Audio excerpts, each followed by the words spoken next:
have a common area to work with. Agree? Yes. Good. So resilience, according to Webster's, is the ability to withstand and recover from difficulties quickly with ease and grace. Now, I could talk all day about recovery because I've been there, and I think after 443 days in the hospital surviving cerebral malaria, that makes me a bit of a resilience expert. But that's not the only thing we're going to talk about. The first attribute of a resilient leader is adaptability. Because I can promise you that what we learned in the last 5 years, that things will change without notice. And if we are inflexible, if we stand fast in our beliefs and values, we will not be able to bend with the wind and recover. So adaptability is one of those primary traits. Darwin said it's not the strongest of the species nor the most intelligent that survive. It is those who are most adaptable to change. So I'll leave you with that from Darwin. I don't know if you know what I do in my day job, but I actually am the CEO and founder of a tech startup called WanderSafe.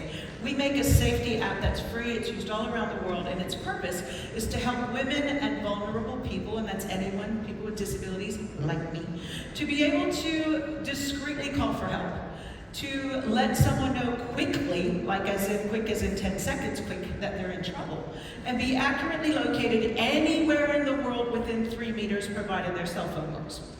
There's not been anything like that, and we've been working on it for a long time.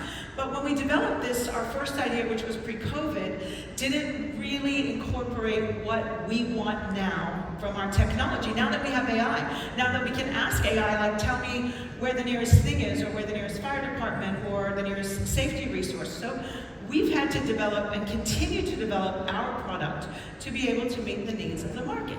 So WanderSafe really experienced a pivot after COVID, like many of us did. So I know in my own, not just in my recovery journey, but also in my technology journey, that adaptability is a major feature.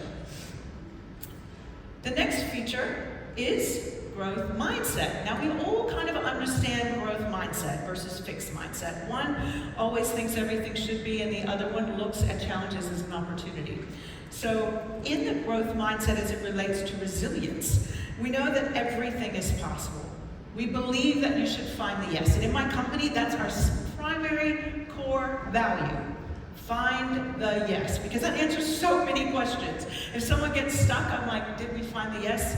Come with me with options. Come to me when you've got 3 different things and ask for help decision making, but don't just sit there and say, we have a problem, Houston, and we don't know how to fix it. So being 100% accountable is part of that growth mindset. Taking full responsibility for the things that go on in your life. There is no one to blame. It would have been very easy for me to get caught up in blame. Who would I blame? I'd blame a mosquito for giving me malaria. Hard one to sue. No, there's no one to blame. I had to take responsibility for the fact that I chose to launch my product in Africa. It was a very unfortunate situation, and stuff happens. But taking 100% responsibility for things is one attribute of a resilient leader that I think everyone should incorporate into their daily life. And under that subheading of the fourth thing of that second thing is the attitude of gratitude. Being thankful that you have challenges. Because if you don't have challenges, you are not working hard enough. You are not doing the right things enough if you don't feel pressure. And in this very delicate world of, oh, it's all too hard. I have a teenage son. How many have teenagers? I have a teenage son. And we talk about anxiety, and we talk about pressure.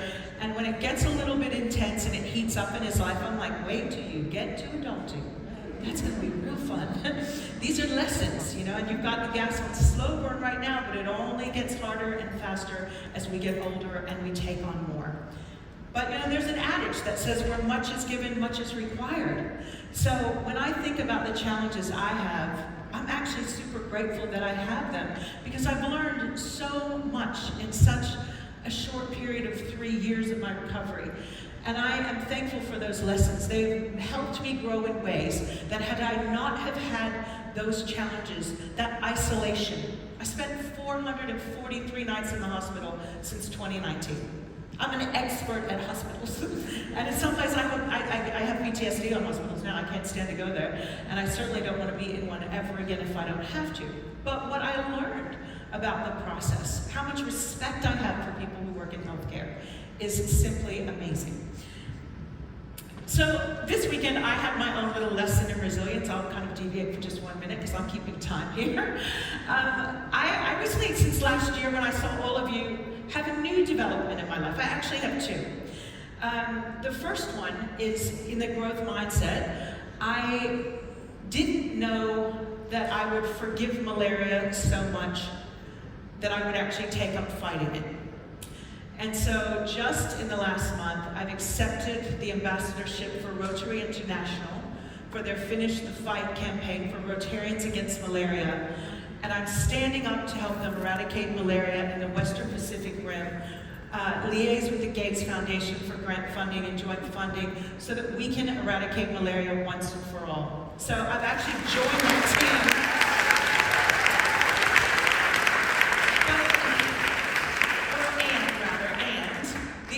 Part of the fighting thing, because I'm an incredible pacifist. I don't like big confrontations, I don't like things to get messy, but I found this unique calling, and this is the second thing and why my weekend was a test in resilience.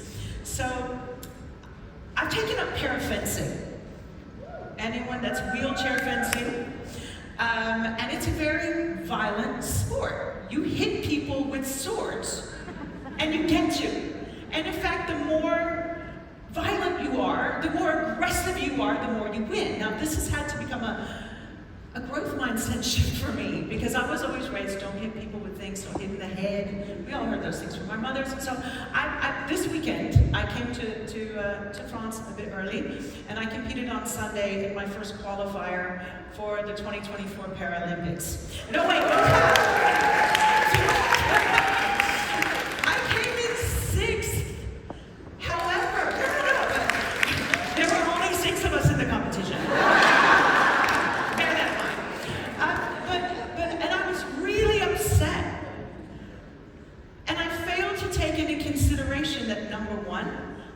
fencing young women who'd been fencing for more than 10 years. I've been fencing for 8 months. I was fencing against girls who were 20 years younger than me. I'm not going to say how old I am, but you can do the math.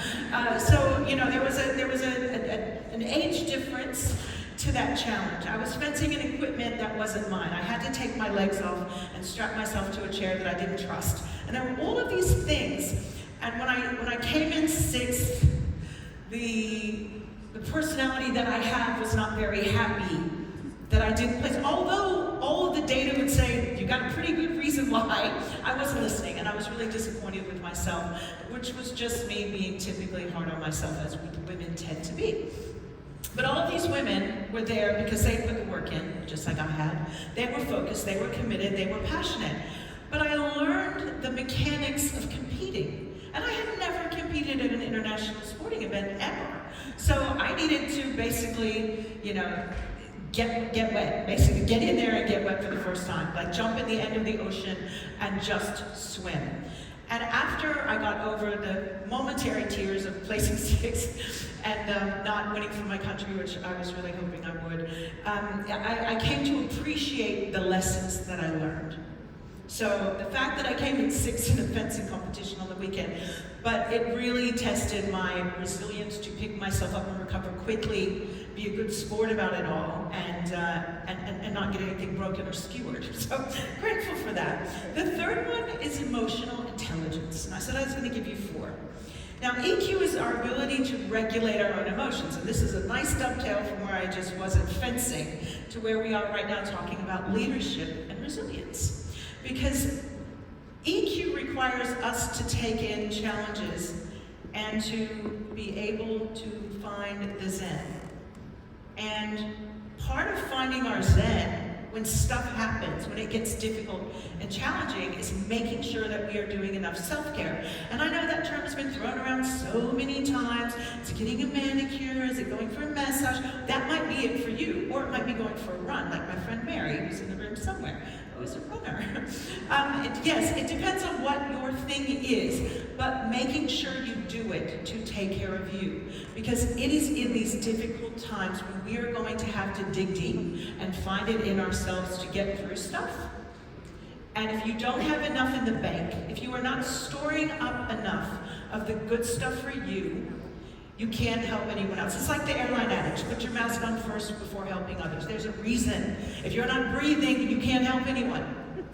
Really, it's really that simple. I had to learn that lesson because I tried to save the world for my entire career and got to this place where I was the only one who could save myself, and that was really on me. The last one is about curiosity. Stay curious.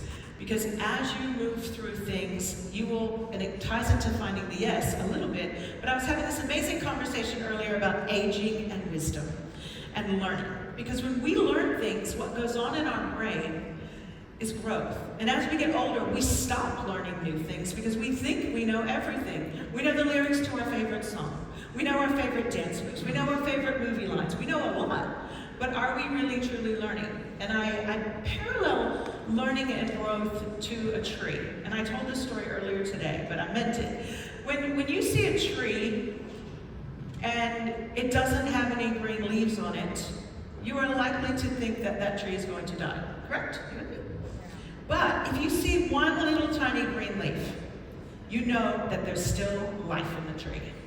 And I always want to have life in the tree. And my wish for you all, and my takeaway for you all, on these 4 attributes of a resilient leader: flexibility, emotional intelligence, a growth mindset, and curiosity. I want you, when you're stuck in a problem, to be grateful. Because here's the thing, there is no change without a challenge. You want stuff to get better, expect pressure. If it doesn't get a little hot, you're not doing the right thing in the kitchen, ladies and allies.